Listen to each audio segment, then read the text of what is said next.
Uli ka na naman. Yes, morning. Uli na naman si Arca sa'yo, no? Morning, bro. Morning. Ilakad kami ni Netoy. Oo, ilakad.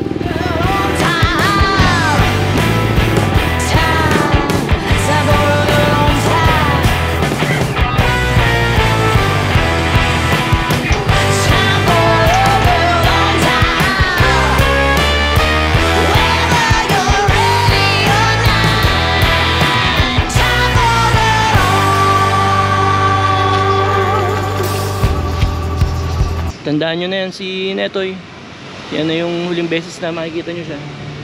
Ganyan. Sa mga sumuporta, sa mga nanood na mga series ni Netoy, ayan, mamimiss natin siya. Sobrang mamimiss natin siya. Kasi nasanay na tayo na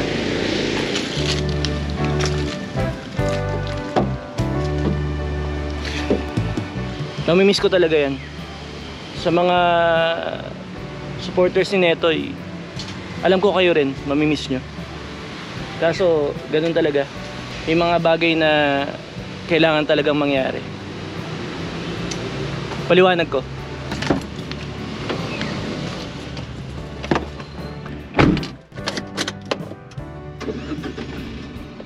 Para sa video na to, magpapaalam na tayo kay Netoy.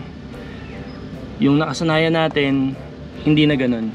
Pupunta tayo ng Quezon City ngayon, tapos iwanan na natin si Netoy. Uwi ako ng ano na lang, siguro magbubuk ako ng angkas para makauwi. Pero ayun na nga, sabay-sabay tayong magpaalam kay Netoy ngayon.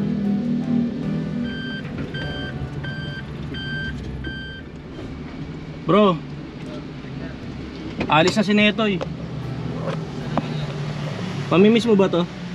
Saan yung punta? Alis na. Alis na? Oo. Mamimiss mo ba to, bro? Ha? Talaga? Wala, ganun talaga. Kailangan ano eh. Kailangan magbago eh. Kailangan magbago. Oh bro, tuloy na ako.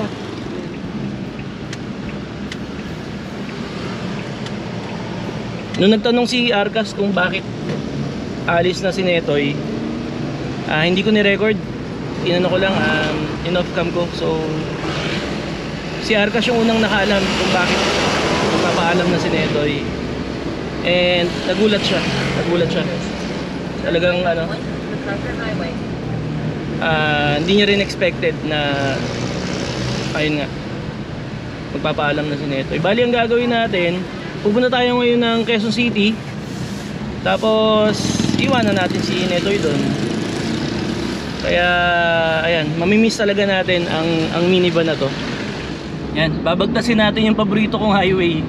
Ito yung ano, NLEX Harbor Link.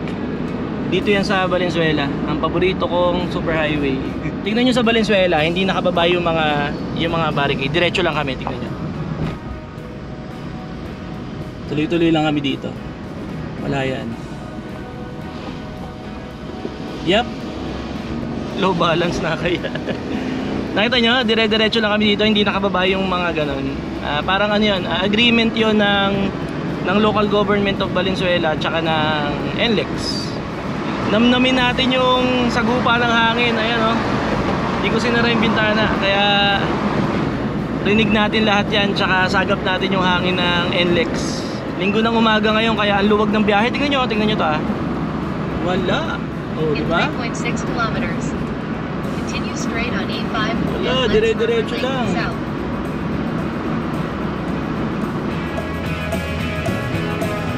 Yan, paglipas lang ng ilang sandali ay nandito na tayo sa lungsod ng Maynila.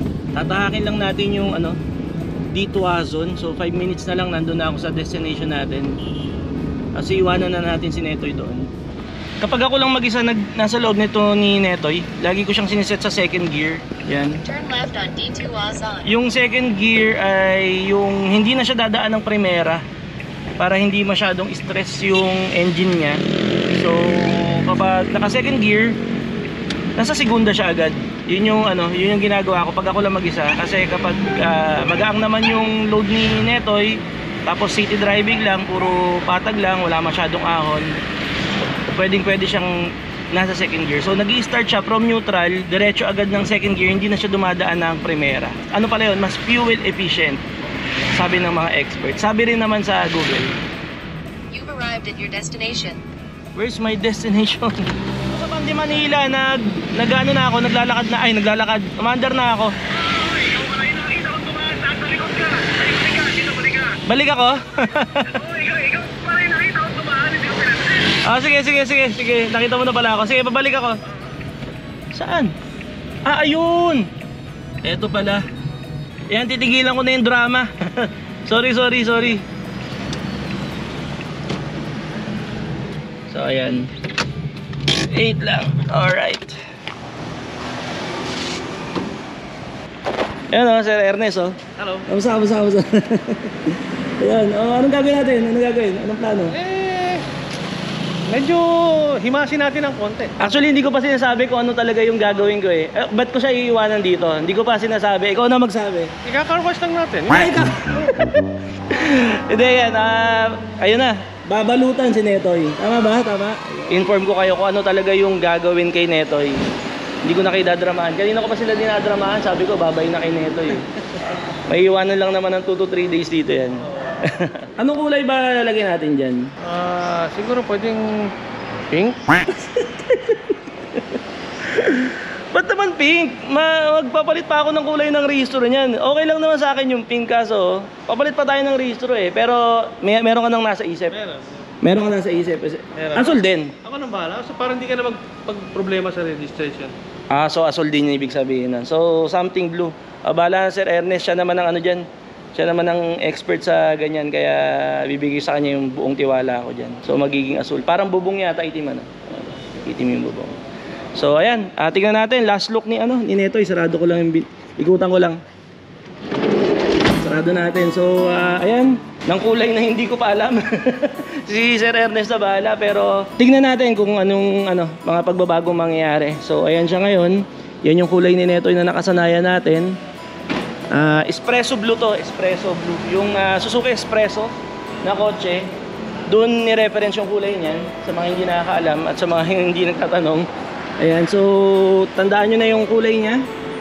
Tandaan nyo na yung appearance niya ngayon, dahil sa susunod na video na makapanood nyo, hindi na ganyan ang itsura ni Netoy. Medyo ninenervyos ako, kinakabahan ako kung ano yung plano nito, pero let's see. So ayan. Iwanan natin si Netoy dito sa Autofoil. Dito yan sa Dito Ason sa Manila. Tama bro? Manila. Santa Mesa ba to? Santa Mesa, Manila. So ayan, iwanan natin si Netoy sa Autofoil. Ito na yung huling pagkakataon na makikita natin siya na ganyang kulay. Sabay-sabay tayong ma-surprise. Sabay-sabay tayong ma-surprise kasi sabi ni Sir Ernest, siya na raw bahala sa kulay, kaya pinagkakatiwala ko yan 100%. Salamat sir, salamat. So yun na. Classic oh. Baguhin ko na. Classic. Anong taon to? Angat ko pa. 1977. 1977, Volkswagen. Ito yung kapag may dumadaan, kami mga magkakaibigan, babatokan. Coaching ko ba? Grabe. So isasali mo sa show etong December. Anong gagawin sa kanya? Paano siya i-condition? Wala, papantarin ko naman. Tapos linis lang, yun na siya, as is. Linis, tapos iayos yung paint. Grabe, ang ganda oh. Stock ba yan? Hindi, di ba? Hindi. Sorry, wala akong alam sa ganito ah. Ano yan? 911. 911 ang tawag. Pang Porsche. Wala kang makitang wire kahit isa. Grabe. Parang lang pala eh, parang front niya lang yung casing, pero salbahe yung loob eh. Oo. Pag sinashow yan, bukas to. Oo, bukas. Yan yung mga pang-angas niya. Pati yung loob lahat. Tapos ang tindi nung setup sa loob oh. Pwede ko bang ano? Pwede ko bang ramdamin? Okay lang ba yun? Okay lang. Yeah! Yeah! Ba't sinya... May yan eh, may clutch yan eh. Oo, bakit? Ba't parang umiikot yung ano, umiikot? Kapag yan naman, napakaswabe ng... Anong tawag sa ganun? Ano yan? Ito, yung ba't umiikot? Round pedal na. Round pedal. Grabe, ang ganda. Iba yung pakiramdam. Hanggang ngayon, gumagana yan. Gumagana lang yan. Tingnan nyo naman kung ilang pirasong ano to. Anong sukat nito? 14? 15? Apat na 15? Dalawang 15, dalawang 12. Dalawang 15, dalawang 12. Grabe, bayo to the max to. Medyo inosente ako sa mga ganitong klase ng auto eh. Kasi... ano yan eh, si Sir Ernest Mosman. Talagang ano yan, legit car guy. So ito, hindi to second hand na acquire. Hindi, brand new. 1977. Ano lang ako nun, 7 years old. Oh, nag-reveal ka pa ng okay lang, sinabi niyo doon. So ito ay brand new family car. Family car. So hindi lang pala siya basta pogi, meron siyang sentimental value, no. Kumbaga, maraming memories ito. Tingnan niyo headlight, tingnan niyo headlight. Oh, ayan. Yung headlight niya, hindi headlight, speakers din. Kaya pala sinasabi mo kahit saan sila ikutan man nila, pantay yung tunog. Oo. Kasi talagang nakaikot yung speakers nito. Ayan oh. Oh. Tapos yung pinaka-ilaw niya na talaga, headlight niya, ito na. Osman Engineering. Ito, speakers din ba to? Oh, Twitter. Twitter, pambihira. Grabe. First time ko nasa kayo. Modelo na na Beetle. Nakikita ko lang sa highway yung ganito, pero ngayon sasakyan natin yan. Medyo inosente ako sa ganito talaga. Oh. May kasama tayo. Gora naman. Ano ba naman? Napaka-pogi naman ito. Ay, sorry. Okay lang ba yun? Lakas. Kasing pogi nung may-ari. Ang hap. Swagger down the street with your red lips and funky beat. You better hold your head up to the sky. Woo! Solid. Tara. Angas. Naka-aircon ka eh. Oh, para malamig. Wala. Nakabukas eh. Nakaangat yung bubong pero nakabukas yung aircon. Iba to si Sir Ernest. Para malamig yung Oh, yung iba to. Kapalamigin yung buong Metro Manila nito. Doon muna si Neto. Enjoyin ko muna yung ride na to dahil first time ko sumakay sa ganito kagandang Volkswagen. Anong taon to, sir? 2005 na Volkswagen. Beetle, di ba? Convertible, new Beetle. Ang haba ng dashboard, oh. Parang yung mismong dashboard pwede mo nang tulugan, eh, oh. O, tingnan niyo, ayan yung braso ko, oh. Hindi ko pa hawak yung dulo. Hindi ko pa masalat yung dulo nung windshield. Nice, salamat sa experience, sir. Salamat. Oh, sa gitna ng highway, bumababa, oh. You have 18 seconds, 16. Yeah.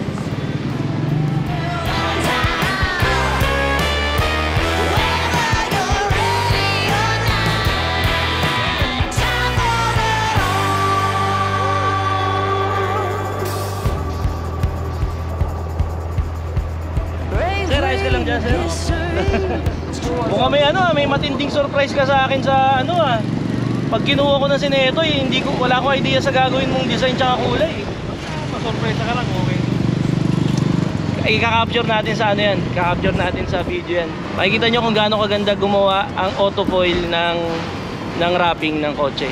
Kaya pag nakita natin si Netoy, pagbalik natin dito, tapos nagandahan kayo, o alam nyo na kung saan dadalhin yung mga sasakyan nyo kapag gusto nyo magpa-auto wrap. Autofoil lang yan. Ceramic coating, naggagawa kami siya. Pati ceramic coating. Okay lang ba ito? Wala tayong prone pala tayo sa bashing, hindi tayo Bakit pa? Nasaan ba?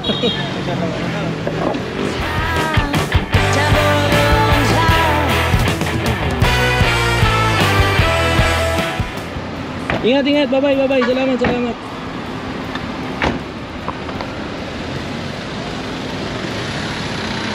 Solid. Mag-aangkas na lang ako pero mag-breakfast na muna ako.